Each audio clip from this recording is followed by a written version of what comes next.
May problema ba ang buhay mo? Huwag kang mag-alala. May advice ako.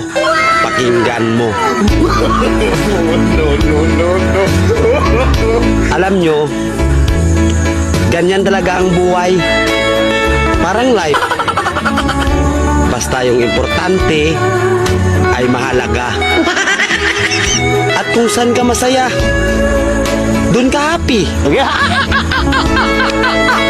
Basta huwag kang maniwala sa swerte. Kasi malas yun.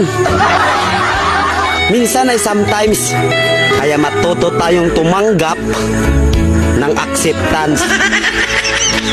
Halimbawa, for example, ang baby ay sanggol. So kung di mo intindihin, you don't understand.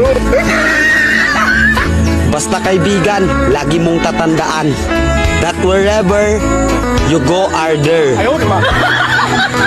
At the end of the day, ay gabi na. At alam mo, walang umaga sa Japan. Kasi lahat sila ay hapon.